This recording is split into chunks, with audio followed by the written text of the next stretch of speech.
Hi, I'm Pippa from The Advantage. The topic that I want to talk about today came up in one of my Facebook groups, and I wanted to share with you some of the comments to see if you could relate and guess the topic. So here we are. Working on something for 4 hours but feeling like only 20 minutes has passed. Seeing I have 15 minutes before I have to leave.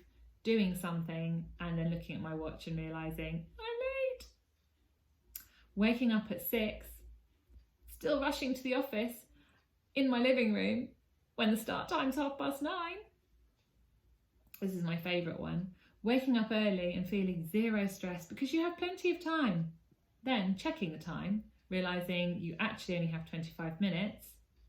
Then checking the time again 5 minutes later, realising the 25 minutes has actually passed. You need to leave now. You've only got one earring in. You can't find your keys and you've just knocked a pot of coffee over.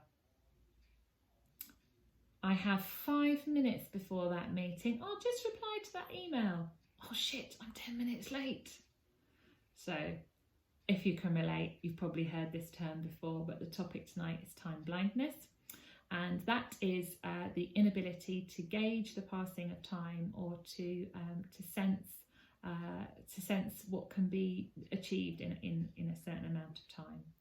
I think the name itself does let us know that it is serious, and to be blind to something is a serious disadvantage, right? And it's a pretty difficult concept to convey to neurotypical people. Apparently for them, gauging the passing of time and what can be done in an amount of time is as simple as breathing, as natural for them, in fact, as breathing. I can't really relate to that, I'm not going to lie, but apparently that's how it is for them. So when we are constantly late or constantly burning the dinner or trying to cram about 3 hours of work into 30 minutes, when we're constantly doing stuff like that, they look at us and we are a total mystery to them, and they can't understand why we can't just plan better and be more careful. Now the problem with this, of course, is that it can cause massive difficulties in our relationships and in our working lives. We can look like we're lazy, that we don't care, that we're not responsible. Although time blindness is a symptom of our condition, people don't see it like a symptom. They see it like this is a giant, huge pain in the rear end, and they can get very cross with us and very frustrated with us. And then typically, if we're women, as you know, we get cross with ourselves and internalise the great sense of failure and shame that go with getting it wrong on repeat.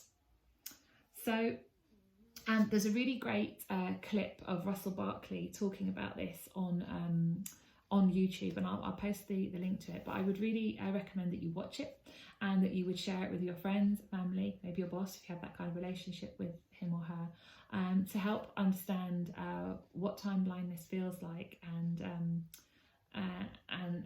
how it is for a person with ADHD experiencing it. So like I said, I'll post a link to that at the in the, I don't know, somewhere on the post about with this video.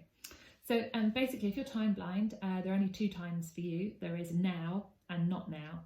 And if we're in now, then we're giving our full attention, our full focus, our 100% passion, care and attention to it, because it's now. If it's not now, it doesn't stand a chance. Doesn't matter if it's your best friend's wedding next month, it's not now. Doesn't matter if the doctor's appointment is tomorrow, because it's not now.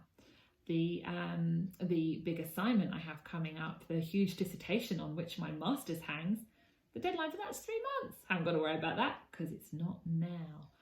We live in now and understand now and respond very well to now and respond very well to urgency because it spikes our interest. But if it's not now, then we find it really hard to engage with it.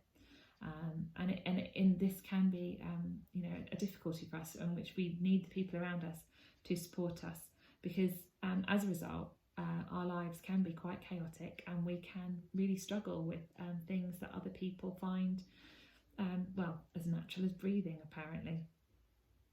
We can become like hamsters on a wheel, chasing our tails, cleaning up the mess from the last time we got it wrong, trying not to be found out. It can be a real difficulty. There are things that you can do to improve your time blindness, but there is no cure. There is just sort of living better with it and trying to support the symptoms of it. And I've got some tips for you. I hope that they will be useful. But I'd be so interested to hear your tips as well, and hear how you manage to live well with this aspect of ADHD.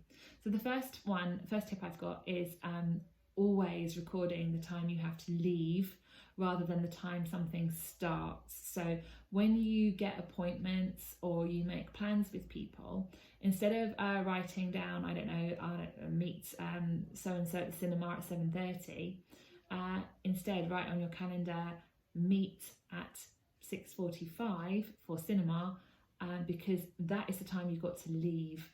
And the time of leaving is the important thing that you need to record in your planner, on your calendar, on your phone thingy. It's the time of leaving that's important. If you write the time of the actual appointment or the date that you've been really looking forward to, you are in danger of missing it. So record the time that you need to leave rather than the time the actual thing is. You could actually time yourself completing tasks so you do actually know how long they take. So for example, time yourself in the shower. How long does it take? You time yourself with your morning routine, from moisturizing to face of makeup, hair, whatever it is you do every day. Time yourself doing that. Time yourself preparing breakfast, eating breakfast, tidying up from breakfast. I'm pretty sure if you actually do this, you're going to get some surprises, guys. But if you do time yourself, then you do know for sure how long things take. Build in an extra 15 minutes when you make plans and you say to yourself, well, it's going to take me 45 minutes to get ready for that. Add in another 15 minutes to give you a bit of a buffer, a bit of a window for forgetting your keys, the tickets, losing that, I don't know, your shampoo or conditioner or something. That extra 15-minute window could really save you. So build in an extra 15 minutes, however long you think it's going to take. Add another 15 minutes. Clocks, guys, can be our friends, our saviours. I suggest a clock in every room of your house, including the bathroom, especially the bathroom.